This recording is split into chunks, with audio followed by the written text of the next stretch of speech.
190장 성령이여 강림하사.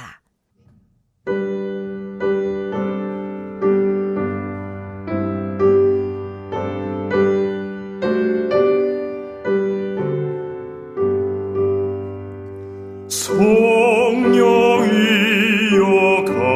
강림하사 나를 감화하시고 애통하며 회개한 맘 충만하게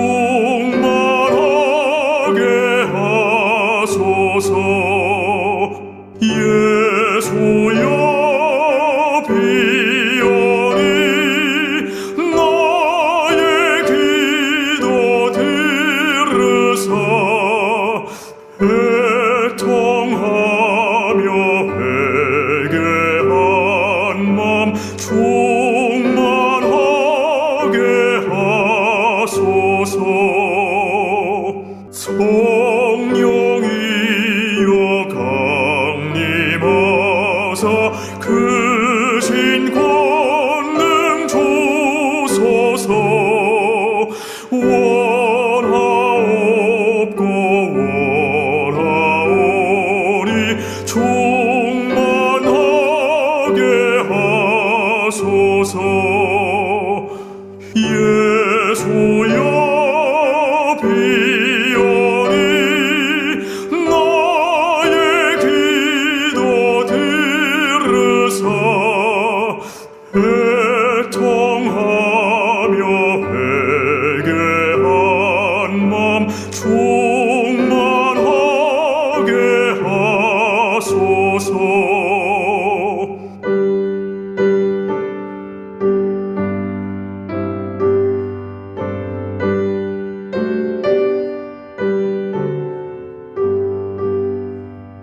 힘이 없고 연약하나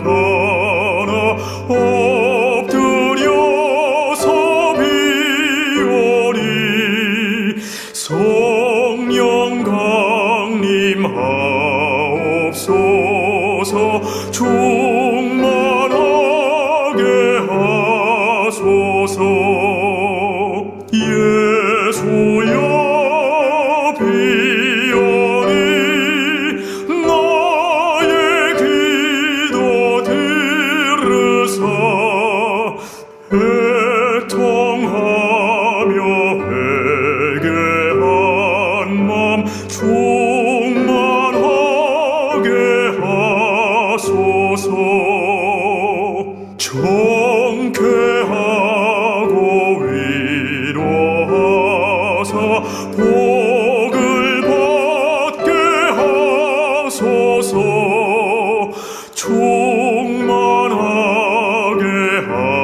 하시오니 무한 감사합니다. 예수여 비오니 나의 기도 들으사 애통하며 회개한 맘 충만하게 하소서.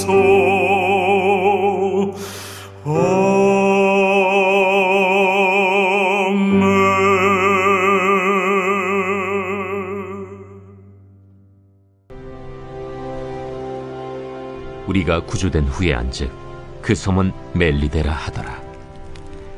비가 오고 날이 차매 원주민들이 우리에게 특별한 동정을 하여 불을 피워 우리를 다 영접하더라. 바울이 나무 한 묶음을 거두어 불에 넣으니 뜨거움으로 말미암아 독사가 나와 그 손을 물고 있는지라.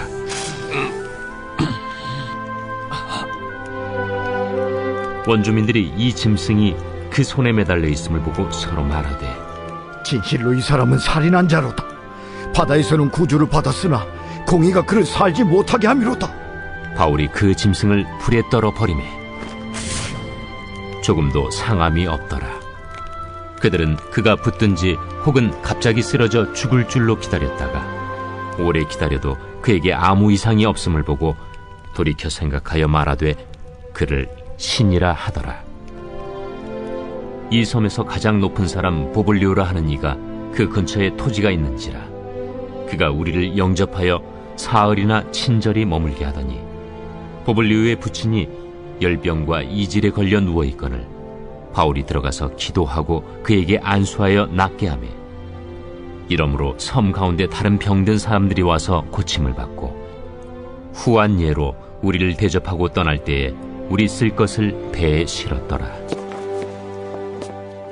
석 달 후에 우리가 그 섬에서 겨울을 난 알렉산드라 배를 타고 떠나니 그 배의 머리 장식은 디오스구로라. 수라구사에 대고 사흘을 있다가 거기서 둘러가서 레기온에 이르러 하루를 지낸 후 남풍이 일어나므로 이튿날 보디올에 이르러 거기서 형제들을 만나 그들의 청함을 받아 이레를 함께 머무니라. 그래서 우리는 이와 같이 로마로 가니라. 그곳 형제들이 우리 소식을 듣고 아피오 광장과 트레이스 타베르네까지 맞으러 오니 바울이 그들을 보고 하나님께 감사하고 담대한 마음을 얻으니라. 우리가 로마에 들어가니 바울에게는 자기를 지키는 한 군인과 함께 따로 있게 허락하더라. 사흘 후에 바울이 유대인 중 높은 사람들을 청하여 그들이 모인 후에 이르되, 여러분 형제들아, 내가 이스라엘 백성이나 우리 조상의 관습을 배척한 일이 없는데 예루살렘에서 로마인의 손에 죄수로 내준 바 되었으니 로마인은 나를 신문하여 죽일 죄목이 없으므로 석방하려 하였으나 유대인들이 반대하기로 내가 마지 못하여 가이사에게 상소하며 내 민족을 고발하려는 것이 아니니라. 이러므로 너희를 보고 함께 이야기하려고 청하였으니 이스라엘의 소망으로 말미암아 내가 이 쇠사슬에 매인 바 되었노라. 우리가 유대에서 내게 대한 편지도 받은 일이 없고 또 형제 중 누가 와서 내게 대하여 좋지 못한 것을 전하든지 이야기한 일도 없느니라. 이에 우리가 너의 사상이 어떠한가 듣고자 하니 이 파에 대하여는 어디서든지 반대를 받는 줄 알기 때문이라. 그들이 날짜를 정하고 그가 유숙하는 집에 많이 오니 바울이 아침부터 저녁까지 강론하여 하나님의 나라를 증언하고 모세의 율법과 선지자의 말을 가지고 예수에 대하여 권하더라.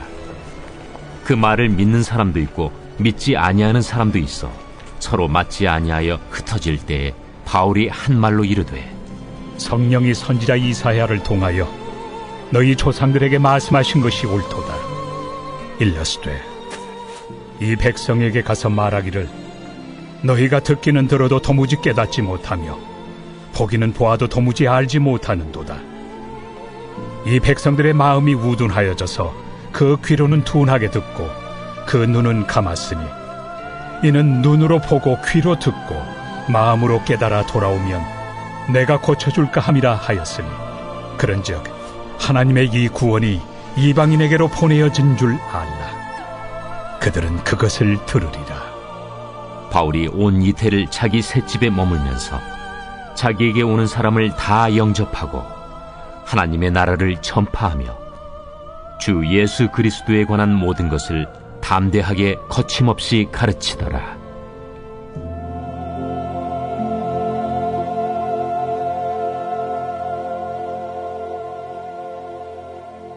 자, 풍랑 가운데 구조를 받은 바울 일행은 멜리데에 이르게 됩니다.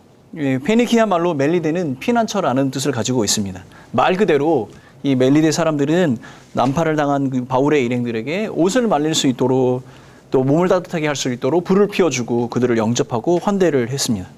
그때 바울이 이 땔감을 넣다가 뱀에 물리게 됩니다. 원주민들은 그가 풍랑 가운데서 구원을 받았을지 몰라도 그 공의로운 심판으로 말미암아 그 죄 때문에 죽음을 당하게 될 것이다, 이렇게 이야기를 합니다. 그러나 죽지 않는 바울의 모습을 보고 그들을 바울이 신이라고 생각이 되었습니다. 그 섬의 가장 높은 사람이었던 보블리오는 바울과 그 일행들을 자기의 집에 여러 날 머물게 했습니다. 바울은 그 집에 머물면서 열병과 이질 가운데 고통을 당하고 있었던 그의 부친을 고쳐주게 됩니다. 그러자 그 소문이 퍼져서 많은 사람 병자들이 그곳에 모이게 되었고 바울이 그들을 고쳐주게 되었습니다. 바울의 일행들은 그곳에 석 달을 동안 머물면서 멜리데 사람들에게 많은 큰 유익을 끼쳤다 이렇게 기록을 하고 있습니다. 그 사랑하는 성도 여러분, 육체의 질병이나 이 고통, 이 죽음을 어떤 공의의 심판의 결과, 우리의 삶의 어떤 선악의 결과로 생각하는 그런 모든 것을 믿음으로 이겨낸 그 바울의 모습 그 자체가 어쩌면 그들에게 복음과 같은 소식이었을 것입니다. 바울의 모습을 통해 비추어졌던 그 복음의 능력, 그 은혜의 그 결과가 그들에게 큰 은혜가 되었겠죠. 사랑하는 성도 여러분, 이 아침에 이러한 치유와 이 회복의 능력, 그 은혜를 경험하시는 여러분 온 성도들이 되시길 간절히 바라겠습니다. 예수 그리스도의 그 복음으로 말미암아 우리의 삶의 형편을 아시는 그 하나님께서 회복하시고 치유하실 것입니다. 그 은혜가 여러분의 삶 가운데 넘쳐나시기를 예수님의 이름으로 축원합니다.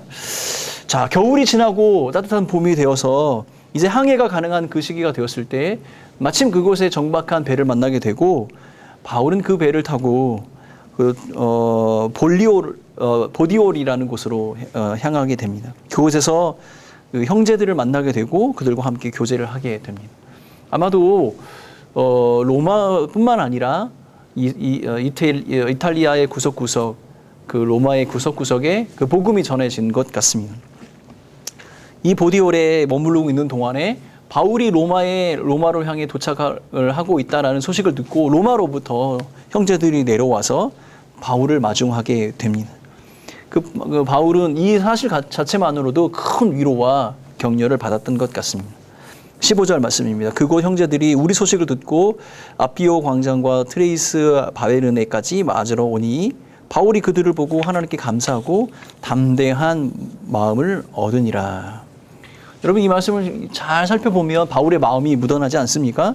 비록 평탄하고 안락한 길은 아니지만 이곳까지 인도하셨던 그 하나님 앞에 감사의 찬양을 드리는 바울의 모습, 또한 잘 알지 못하는 사람들이지만 복음 때문에 한 형제가 된 사람들의 환영을 받았던 그의 마음속에 큰 위로와 격려를 얻었던 것 같습니다. 이윽고 바울은 로마에 도착하게 되었고 먼저 유대인 지도자들을 청하여서 그들과 함께 대화를 나누고자 합니다. 우선적으로 그들에게 하고 싶었던 이야기는 무엇이냐면 과연 이스라엘의 소망이 무엇인가라는 거였습니다. 그들과 약속한 두 번째 만남에 통하여 바울은 더 많은 긴 시간 그들에게 복음에 대해서 설명을 해 주었습니다. 하루 종일 바울은 하나님의 나라에 대해서 증거하였고 모세의 율법과 선지자의 말씀을 가지고 예수가 그리스도가 되심에 대해서 증거하고 있었습니다. 근데 그 결과 유대인의 반응들이 다양하게 나뉘어졌습니다. 어떤 사람은 믿는 사람도 있었고 어떤 사람은 믿지 않는 사람들도 있었습니다. 바울은 그들을 향하여서 복음에 순종치 않는 그들의 모습을 향해 이사야 말씀을 통하여 결국은 유대인들에게 허락된 그 복음이 이방인들에게까지 최종적으로 선포가 될 것을 말씀하고 있습니다. 28절 말씀입니다. 그런즉 하나님의 이 구원이 이방인에게도 보내어질 줄 알라. 그들은 그것을 들으리라 하더라. 결국 모든 민족으로 제자를 삼아야 한다는 주님의 지상 명령은 율법의 어떤 굴레를 뛰어넘고 사람들의 편견과 그 관점을 뛰어넘어 성도와 교회를 통하여 그 사명을 이루게 하시고 완성케 하실 것이라는 그 예언의 말씀이 이 안에 들어있는 것이죠. 이 사도행전의 마지막의 모습은 바울이 로마에서 도착한 이후에 2년 동안 아무런 방해도 받지 아니하고 그리스도의 복음을 전파했다라고 기록을 하고 있습니다. 바울은 자신을 찾아오는 모든 사람들에게 하나님 나라를 전파하고 예수 그리스도에 관하여 담대히 가르쳤습니다. 바울의 어떤 최후의 모습, 바울이 어떤 모습으로 삶을 마감했는가에 대한 기록은 정확한 기록은 없습니다. 그러나 본문의 어떤 상황을 우리가 근거해서 미루어 생각해 보면 아마도 바울은 최후의 순간까지 하나님께서 그에게 주신 그 사명과 그 부르심 앞에 순종하며 하나님 나라와 예수 그리스도의 그 복음을 전파하며 살았을 것이 분명합니다. 그러면 우리가 한번 생각해 볼 필요가 있지 않을까요? 바울이 왜 로마로 가야만 했을까? 그래서 조금 전에 제가 말씀드렸던 것처럼 바울이 가지고 있었던 그 사명과 그 부르심이라는 그 관점에서 살펴본다면 로마야말로 그 부르심에 적당한 장소가 아닌가 저는 생각이 듭니다. 세계의 중심이었고 모든 사람들의 모든 이 세상의 중심에 있었던 그 나라, 그 나라의 중심 로마에서 만민을 모든 민족을 제자로 삼고 땅 끝까지 이르러 증인이 되는 그 사명을 완수한다는 의미에서 이 로마라는 도시는 아주 상징적인 의미를 갖게 되겠지요. 일생의 마지막 순간까지 품었던 그 비전과 사명에 충실한 삶을 살았던 이 바울의 모습, 또 그 모습과도 걸맞는 도시가 바로 로마가 아닐까 그렇게 생각을 합니다. 분명한 삶의 목적을 깨닫고 자신이 달려갈 길, 그 달려갈 길을 목숨을 다하도록 달려간 사명자, 전도자 바울의 모습, 그 모습을 보여주고 있는 것 같습니다. 사랑하는 성도 여러분, 만약 우리가 이 땅에 온 것이 어떤 생물학적인 우연이라고 생각하거나 내가 구원을 받은 것이 나 스스로의 어떤 자구적인 어떤 노력에 의한 결과라고 생각하고 내가 누리고 원하는 그 삶은 또 하나님께 드리는 그 삶이 내가 허용된 범위 안에서만 그것을 이루는 신앙생활이라면 그의 삶의 목적은 분명합니다. 내가 내 삶의 주인인 것처럼 착각하며 살아가는 욕망의 노예, 종의 모습으로 살아가는 것이죠. 그러나 내가 이 땅에 온 목적이 내가 구원받은 그 의미가 무엇인지 깨닫는 사람은 연약하고 부족하지만 내 삶을 하나님께 드리고 순종하며 하나님께서 공급하시는 능력과 은혜를 경험하게 되고 그것으로 말미암아 내게 허락한 하나님의 사명과 그 부르심을 완수하게 되는 것이죠. 사랑하는 성도 여러분, 오늘로써 우리가 사도행전을 마무리하게 됩니다. 여러분은 지난 한 달 동안 이 사도행전을 읽으며 묵상하며 설교로 들으며 어떤 마음을 가지셨습니까? 여러분, 한 가지 우리 이미지를 한번 생각해 봅시다. 여러분이 운전을 하고 가다가 여러분이 운전하는 그 차가 진흙탕이나 혹은 눈밭에 빠졌다고 생각을 해봅시다. 차 안에서 그 운전대를 부여잡고 힘껏 그 운전대를 부여잡으며 갈 수 있어, 할 수 있어, 잘하고 있어, 잘 될 거야 라고 이야기하고 악셀을 힘껏 밟는다고 그 차가 진흙탕이나 눈밭에서 빠져나올 수 있을까요? 춥고 더럽고 힘들고 고단하지만 차 밖으로 내려서 바퀴도 살펴보고 앞뒤의 장애물도 살펴보고 엎드려 그 차 밑에 무엇이 있는지도 살펴보며 그리고 일어나서 내가 가고 있는 이 방향이 맞는지도 살펴볼 때 우리는 우리가 이 차를 바깥으로 끌어낼 수 있는 기회를 얻을 수 있습니다. 그것도 되지 않는다면 그 순간 우리는 레카차를 부르고 요청을 하면 되겠죠. 가장 확실한 방법입니다. 사랑하는 성도 여러분, 성도가 성도로서의 삶들을 살아가고 교회가 교회되어지는 유일한 방법은 내게 주신 그 하나님의 부르심과 사명을 분명하게 깨닫고 능력으로 임재하시는 그 성령 하나님의 인도하심을 받을 때 우리는 성도다워지며 교회는 교회다워지는 것입니다. 이것이 제가 한 달 동안 사도행전을 묵상하며 얻은 그 결과물입니다. 사랑하는 성도 여러분, 성령 충만한 삶들을 사시기를 예수님의 이름으로 축원합니다. 한순간도 성령과 떨어져서는 안 됩니다. 성령 충만한 교회가 되기 위해 기도해 주십시오. 목숨을 다해서 기도해 주시길 간절히 바라겠습니다. 고단한 인생길에 유일한 이 사명을 완수하는 할 수 있는 유일한 해답이 있다면 그것은 바로 성령 충만한 삶이에요. 사랑하는 성도 여러분, 성령 충만을 구하시고 성령과 동행하시며 날마다 우리에게 공급하셔서 우리가 사명의 완수의 그 길을 걸어갈 때 능력으로 함께 하시는 그 하나님의 은혜를 오늘 아침에도 경험하시는 여러분들이 되시기를 예수님의 이름으로 축원합니다. 성령 충만하시기를 간절히 바랍니다. 기도하겠습니다. 사랑하는 하나님 아버지, 교회를 세우시고 교회를 이끌어 가셨던 그 성령 하나님의 은혜를 사모하오니 우리 모두에게 성령의 은혜를 부어주시고 성령 충만한 삶들을 살아가며 믿음으로 하나님 앞에 우리의 사명을 완수하며 나아가는 우리 온 교회 공동체 성도들이 되게 하여 주옵소서. 성령 하나님, 우리 부족하고 연약한 모습들을 고쳐주시고 가르쳐주시고 깨닫게 하여 주시고 믿음으로 하나님께 구하는 모든 것 가운데 넘치게 더하시는 우리 하나님의 은혜를 경험케 하여 주옵소서. 감사하고 이 모든 말씀 예수님의 이름으로 기도하오며 지금은 우리의 참된 복음의 근원이 되신 예수 그리스도의 그 크신 은혜와 하나님 아버지의 사랑하심과 성령 하나님의 인도하심 동행하심이 이 자리에 머리 숙인 온 성도들과 교회 공동체 위에 영원히 함께 있을지어다. 아멘.